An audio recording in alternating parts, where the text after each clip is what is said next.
Baik, teman-teman, selamat datang kembali. Jadi pada kesempatan kali ini saya akan membahas bukan mengenai saham ya, hanya sekedar review kira-kira kemana ke depannya channel Saham Profit ini ya. Apakah masih tetap fokus di saham ataukah beda topik atau ganti nama atau bagaimana ya. Jadi untuk tahun 2025 itu nanti tetap channelnya namanya Saham Profit, tetapi kalau pembahasan mengenai video-videonya mungkin saya lebih bervariasi ya.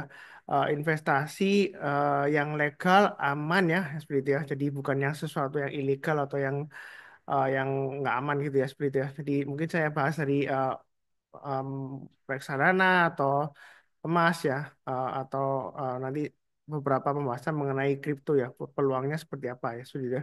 Jadi kalau kita bicara mengenai kripto memang ada beberapa koin itu yang fundamentalnya kurang kuat ya. Jadi memang hanya sekedar fluktuasi aja dan sentimen aja, tetapi ada beberapa kripto itu yang kedepannya masih cukup potensial ya seperti itu ya. Jadi memang sih saya itu tipe orang yang konservatif ya, tipe investornya. Jadi dalam arti sebagian dari aset saya itu saya taruh di obligasi ya, karena return obligasi itu paling tinggi. Mungkin yang pernah ngikuti saya di channel Reksadana Profit ya, mengenai investasi itu saya lebih banyak mengenai obligasi FR ya, obligasi pemerintah yang fixed rate. Kemudian saya mulai beralih ke obligasi dalam nominasi dolar ya, atau biasanya pakai Indon atau Indois ya. Itu saya sudah mulai sejak dari akhir tahun lalu 2023 ya. Eh, Memang kalau kita perhatikan The Fed kan interest rate-nya walaupun sudah di-cut dua kali, tetapi yield-nya itu masih cukup menarik ya. Kalau kita bandingkan sekarang, yield-nya itu masih sekitar 5,5-an ya kalau Indon atau Indois ya, seperti itu ya. 5,5 kadang-kadang bisa sampai 5,6 ya terakhir ya seperti itu ya. Itu net ya. Jadi lumayan menarik sih kalau misalnya em, Indon atau Indois itu dapat yield-nya 5,6 ya. Karena kalau kita lihat The Fed kan dia sudah cut rate ya sekitar 4,5-an ya maksimum ya benchmarknya ya range-nya. Jadi itu yang sudah saya lakukan ya.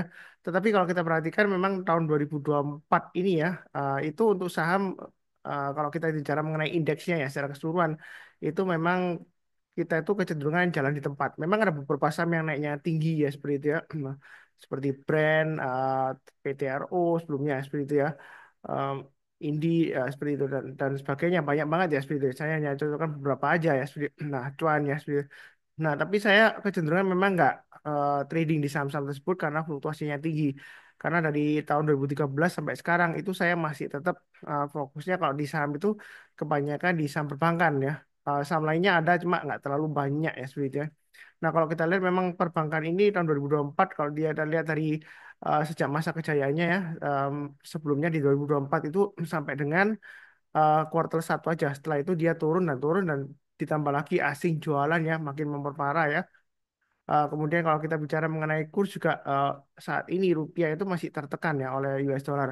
Apalagi nanti eh, Trump terpilih ya menjadi presiden tahun 2025 nanti kemungkinan ya euforia penguatan dolar masih bisa berlanjut ya walaupun memang Trump itu sulit ditebak ya. Apalagi sekarang dia banyak cari musuh-musuh gitu ya. Walaupun dengan sekutunya sendiri dia akan naikkan tarifnya ya. Kalau diancam-ancam ya, kalau misalnya nggak sesuai dengan kemauannya dia ya gitu ya. Bahkan Trudeau yang dari Kanada pun tiba-tiba datang ke tempatnya Trump ya, begitu mendengar bahwa akan menaikkan mengenai tarifnya ya Kanada ya seperti impornya. Nah, itu yang terjadi sejauh ini. Nah, kedepannya mungkin investasi saya lebih bervariasi. Saya mungkin lebih ke diversifikasi ya, seperti itu ya. Jadi yang kali ini saya akan bahas, saya akan tunjukkan dulu mengenai data-datanya ya. Jadi yang saya bahas tadi mengenai IHSG. Nah, kalau kita perhatikan IHSG ini ya, jika SE itu year to date-nya itu minus 0,41% ya. Jadi mulai dari awal Januari sampai sekarang ini memang sempat naik tinggi ya, kemudian turun lagi ya untuk IHSG ini ya.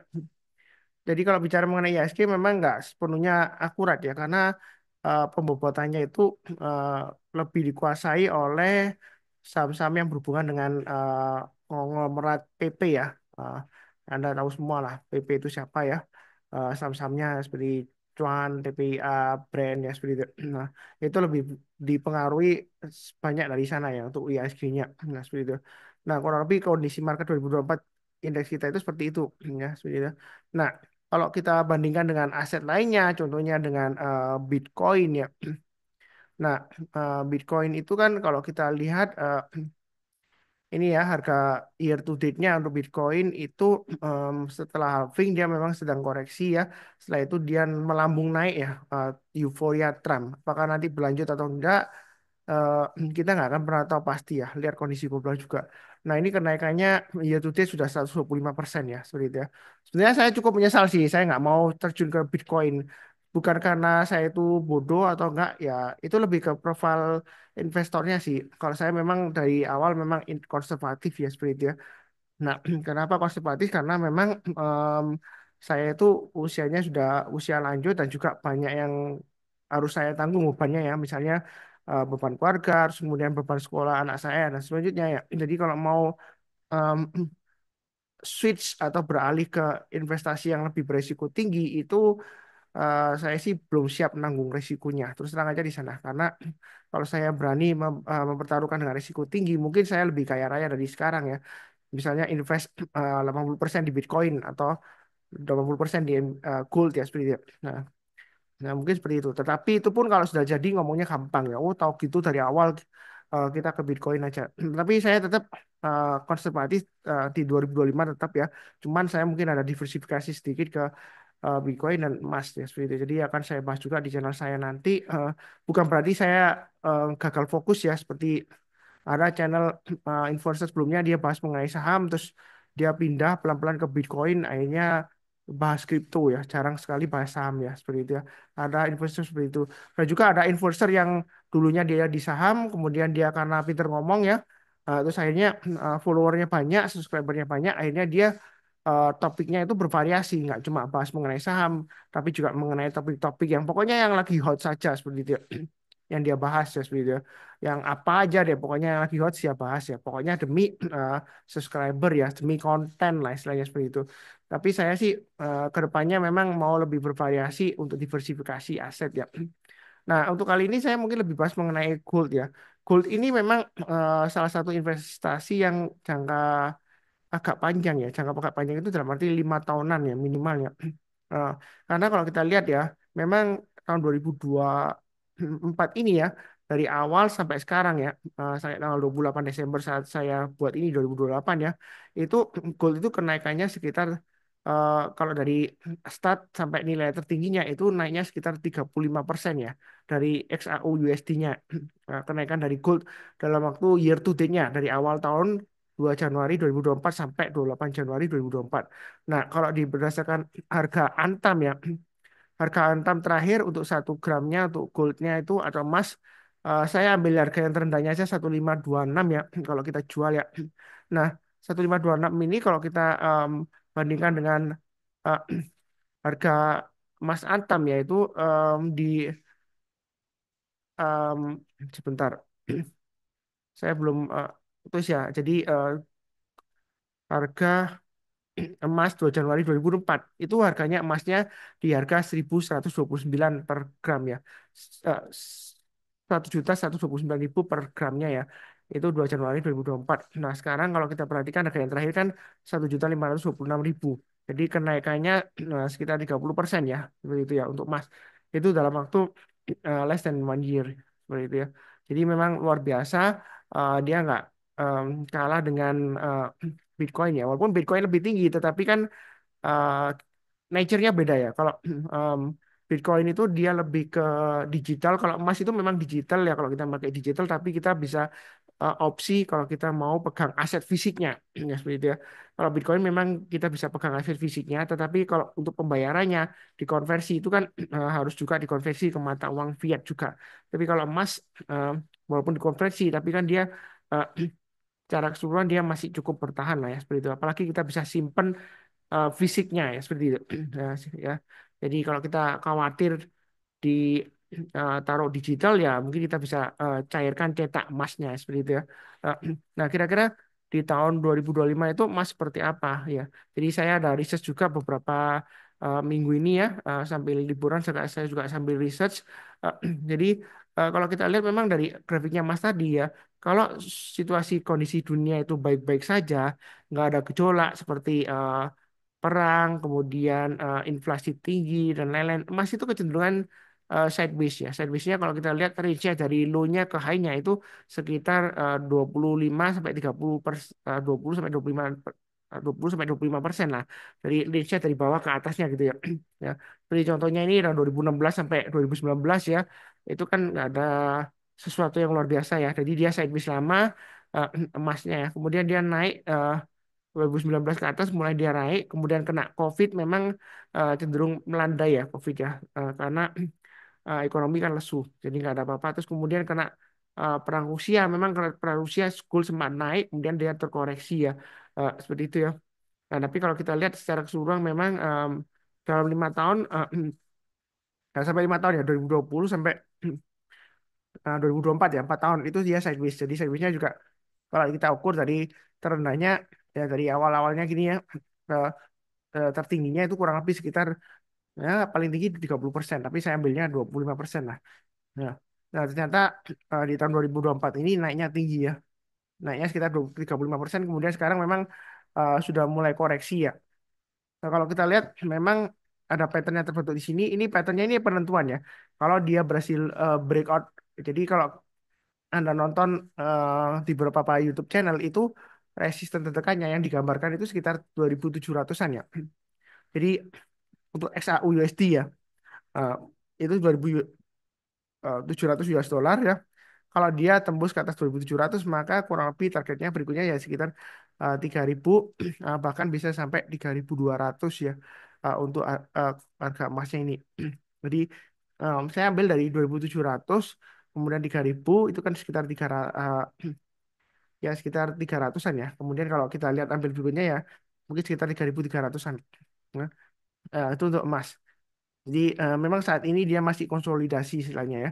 Jadi dia masih konsolidasi. Kalau kita lihat di area supportnya di sini, support terdekatnya untuk emas ya, eh, itu secara gampangannya kalau garis-garis saya itu ya kalau saya gambarkan garis-garisnya, ini saya pakai acuan dari sini ya, titik breakout di sini ya. Em, untuk seperti segitiga di sini ya. Nah, di sini kalau kita lihat ini angkanya sekitar 2530-an ya. Atau kita bisa pakai acuan low-nya di sini sempat testing ya sekitar 2581.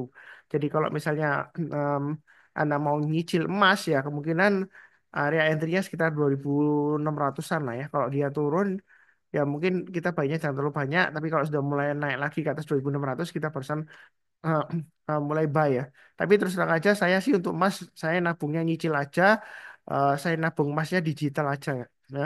Sementara digital tapi yang ada opsi untuk cetak ya. Sementara saya nggak sebutkan di mana. eh, tapi jadi Anda bisa pilihannya terserah Anda ya. Jadi emas itu di Indonesia eh, bisa lewat em, Indogold atau Treasury ya seperti itu. Em, atau lewat dari fisiknya Antam ya seperti itu. Ya. Jadi kalau kita lihat memang MA200-nya mengarah ke atas, MA20-nya masih di atasnya MA200-nya, dia masih konsolidasi ya.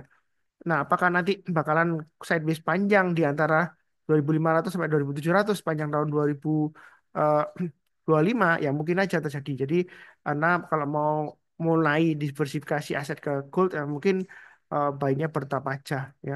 Cari yang bisa nyicil mungkin sekali buy sekitar 10.000 atau 20.000 ya untuk yang emas digital ya. Kalau fisik memang agak susah kalau beli yang kecil-kecilan biasanya potongannya banyak ya seperti itu ya. Jadi mungkin lebih ke emas digital dulu. Kalau Anda mau pegang fisiknya ya nanti kalau sudah gede, sudah terkumpul banyak ya Anda kalau mau cetak ya silakan cetak karena biaya cetaknya biasanya lumayan mahal juga ya. Kalau kecil-kecilan kan kita kalau langsung cetak kan eh, cenderung rugi ya. Kecuali kalau sudah terkumpul paling nggak 1 gram lah atau 5 gram itu Anda cetak masih oke lah ya. Di, dibandingkan dengan biaya cetak emasnya dan pengirimannya seperti itu. Jadi itu yang saya mungkin akan ke depannya makin bahas, tapi mungkin nggak tiap hari seperti di saham ya, tapi akan bahas mengenai emas ya. Jadi emas ini saya sudah mulai koleksi sih. Bayinya saya sih em, masih bertahap, nah masih kecil banget ya. Saya nyicilnya masih 10 ribuan ya. Barusan sekitar 5 harian ya. Saya nyicilnya untuk buy emasnya ya.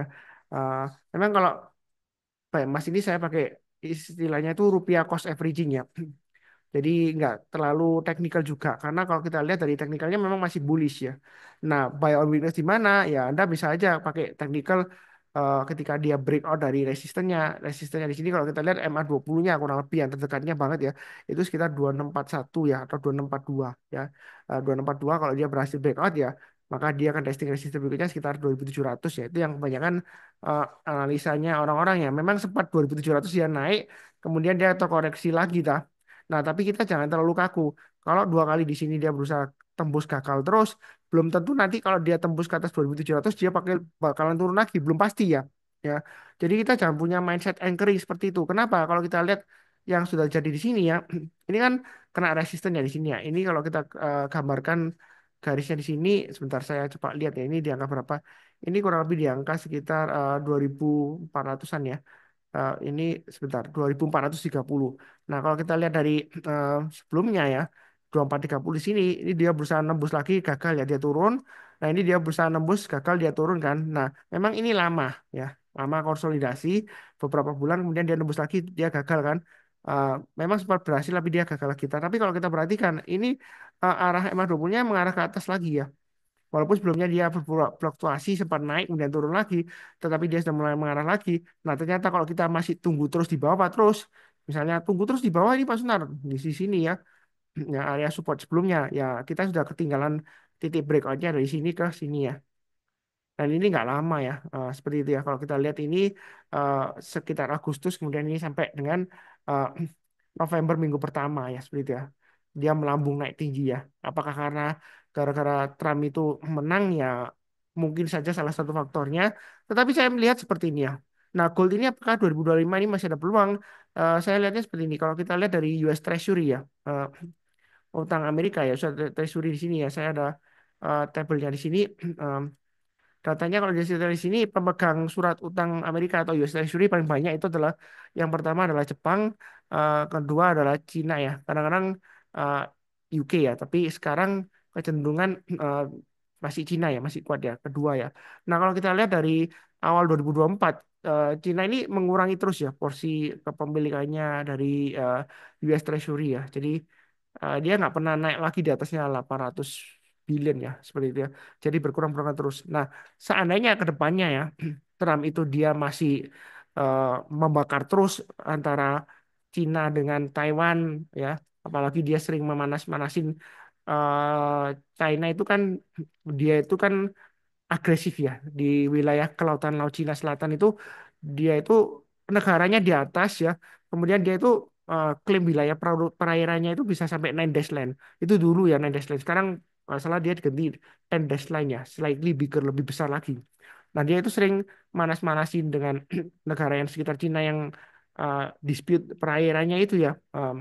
Ya, kalau memang nanti terjadi perang sungguhan, entah itu dengan Taiwan atau dengan Thailand atau lain-lainnya ya seperti itu ya. Nah, mungkin emas juga akan naik tinggi ya seperti itu ya. Nah, kalau US sendiri dia de-risking ya, istilahnya politiknya orang Amerika bilang de-risking terhadap Cina, ya mengurangi ketergantungan terhadap Cina, ya mungkin Cina juga sama, dia mulai de-risking surat utangnya yang US Treasury itu mungkin dia mulai eh, dicairkan. Nah, kalau dicairkan kira-kira mau dimasukkan kemana ya? Ya kalau kita lihat, kalau misalnya diganti ke mata uang lainnya, ya masa sama euro. Euro kan sekutu baik dengan European country kan sekutu baik dengan Amerika. Mau diganti kemana? British itu pound sterling ya. Ya susah juga ya. Karena kan masih sekutunya Amerika. Ya itu. Kemana ke Jepang? Jepang ekonominya masih lesu. Nggak mungkin Jepang yen ya seperti itu ya.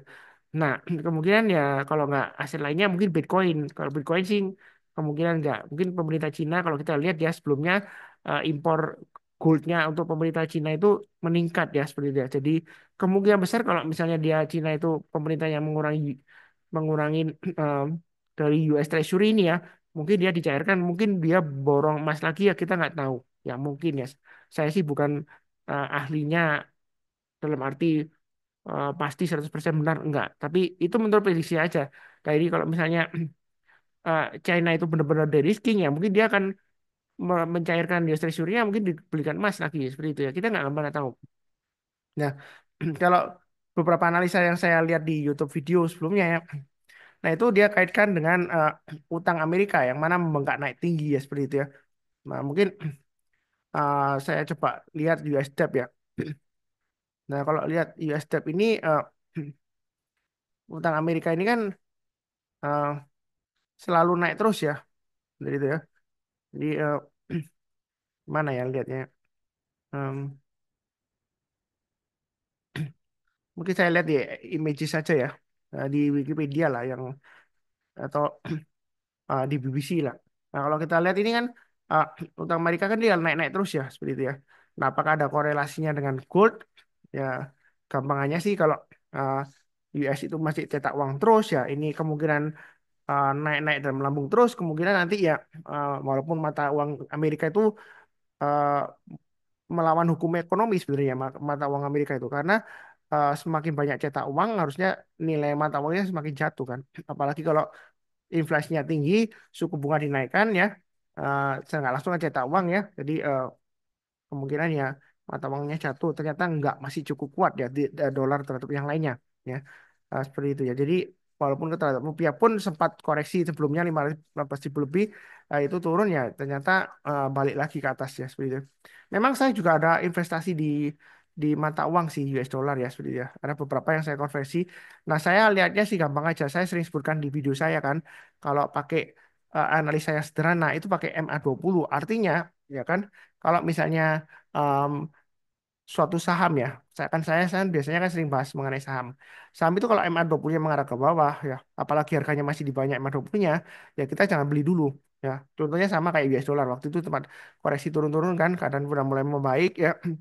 Nah, ketika MA20-nya ini sudah mulai mengarah ke atas, kemudian MA20-nya memotong ke atas, di sanalah kesempatan kita tuh buy.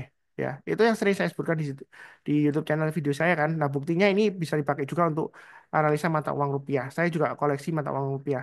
Ya, itu sudah saya sebutkan di grup investasi saya ya, grup kecil yang di luar saham.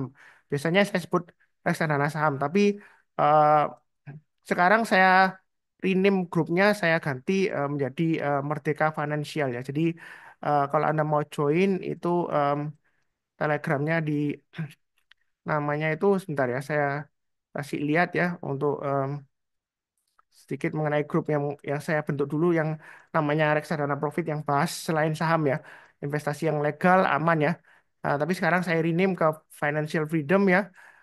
Websitenya bukan bukan websitenya, alamatnya Telegramnya itu t.me t.me ya, garis miring Merdeka Finansial. Jadi kalau Anda punya aplikasi Telegram, Anda bisa ketik Merdeka Finansial, FINANSIAL ya, Financial ya, seperti itu ya, bahasa Inggris ya, di bahasa Indonesia kan. Jadi mudah-mudahan sih lebih bermanfaat ya, karena sebelumnya hanya bahasnya hanya sekitar reksadana, obligasi, jarang bahas emas atau kripto dan lain-lain ya.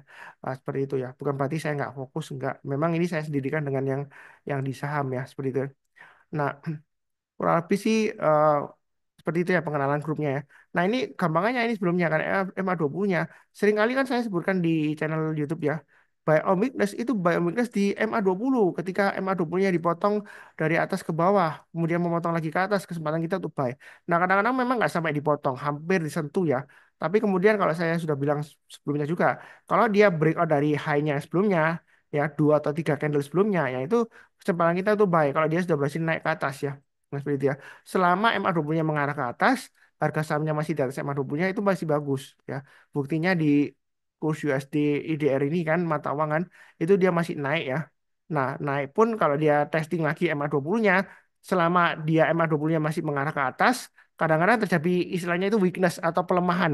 Tetapi pelemahan dalam primary trend-nya, secara primary trend masih uptrend ya, berarti masih potensial untuk naik lagi. Jadi kesempatan kita untuk buy on weakness di sekitar MA20-nya selama MA20-nya mengarah ke atas ya. Dan buktinya dia masih bisa naik lagi. Sempat sideways di sini, saya juga sempat koleksi tapi nggak terlalu banyak ya. Sideways saya masih hold. Kenapa waktu sideways saya masih hold? Karena ini MA20-nya masih mengarah ke atas. Nah, kemudian ketika breakout ke atas ya, saya masih ingat ini ketika breakout ini saya juga buy ya. Malam harinya saya buy ya. Kalau yang ngikutin channel saya sudah tahu caranya ya. Kalau mau buy ketika marketnya tutup, caranya gimana? Saya lihat dari DXY ya, indeksnya. Kalau DXY-nya itu malamnya dia naik tinggi, kemungkinan besar ya. Kalau Anda belinya sebelum marketnya buka itu kurs US dollar IDR kemungkinan besar akan melompat ya. Apalagi kalau naiknya di atas 0,5%, kemungkinan biasanya melompat ya. Ya, belinya di mana untuk invest atau trading di currency saya sudah sebutkan di grup saya Telegram tadi yang saya sebutkan tadi ya, Merdeka Finansial itu ya. Merdeka Finansial ya, bahasa Indonesia ejaannya. Nah, ini kalau kita lihat memang eh, mata uang kita itu masih tertekan ya. Selama MA20-nya itu masih mengarah ke atas ya, nggak ada tanda-tanda pelemahan seperti ini, ya kemungkinan ini naiknya untuk US dollar ini masih bisa tembus lagi ke atas ya, 16.300, mungkin dia bisa sampai 16.700 atau bahkan 17.000 mungkin ya. Ya, kalau lihat dari formasi V seperti ini ya, ya kalau nanti dia konsolidasi sekitar 16.300 sampai 16.500 ke depannya. Nah, kalau dia breakout lagi ke atas itu serem ya. Saya bukan menakut-nakutin sih ya. Kalau dia breakout lagi ke atas ya. Nah, coba saya hapus dulu ya seperti ini ya. Mungkin agak panjang ya video ini ya. Em, jadi sebentar saya hapus dulu semuanya. Nah, kalau dari formasi seperti ini ya, V ini ya. Ya mungkin ada kemungkinan nanti membentuk seperti hampir double bottom ya. Dia koreksinya bisa pullback lagi. Nah, kalau selama dia eh, ga- gagal di atasnya 16.400 mungkin masih oke ya, masih cukup aman. Tapi kalau dia tembus langsung ke atas 14.000 16.400 ya, di atas 16.400 maka ini kemungkinan kalau kita ukur dari patternnya ya ketinggiannya ini ya itu serem ini bisa berapa ya 15.000 kan 16.000 1.400 lagi 1.400 lebih berarti sekitar 17.600 atau 17.800 ya targetnya ya. Seperti itu ya. Jadi masih bisa tembus ke 17.000 sampai 17.800 kalau misalnya rupiah kita itu masih terus tertekan ya. Nah, makanya jangan sampai dia tembus ke atas 16.400 ya. Kalau tembus lagi ke atas 16.400 itu serem banget ya. Ya, harapan saya sih mungkin stop sampai 16.400 dia koreksi ya mungkin bentuk double bottom atau sideways yang cukup lebar ya di area sekitar 15.200-an sampai 16.200-an ya seperti itu ya kurang lebih seperti itu mungkin ya harapannya ke depannya kalau membaik ya. Nah, tapi kalau kita lihat dari terakhir ya memang waktu itu pengumuman BI rate dengan suku bunga Amerika Fed rate itu hari yang sama. Tapi Indonesia diumumkan dulu paginya. Nah, waktu itu BI karena kalau kita lihat dari tren rupiahnya ini naik, eh, in- jadi dia naik. Kalau kita lihat BI nggak berani menurunkan suku bunganya, jadi hanya bisa menahan ya BI itu ya. Jadi kalau kita lihat Amerika cut rates, nah kita lihat nanti ke depannya. Kalau tahun depan awal-awal BI nggak berani turunkan suku bunganya, ya berarti kondisi rupiah kita itu masih belum benar-benar kuat ya seperti itu ya. Ya, acuan saya di BI rate-nya sejauh ini ya. Kalau kita lihat apakah bakalan kuat gaknya. Kadang-kadang memang uh, Bu Pak Sunar, ini kan rupiah menguat ya. Karena kalau kita bicara mengenai dua mata uang pair ya, eh, pasangan gini ya antara USD sama IDR ya. Yang satunya kalau naik ya, dia satunya berarti turun ya. Dalam hal ini kalau USD naik-naik ya berarti nilai mata uang kita turun. Nah, kalau misalnya nanti nilai mata uang US itu turun ya, ya berarti rupiah kita menguat ya seperti itu ya.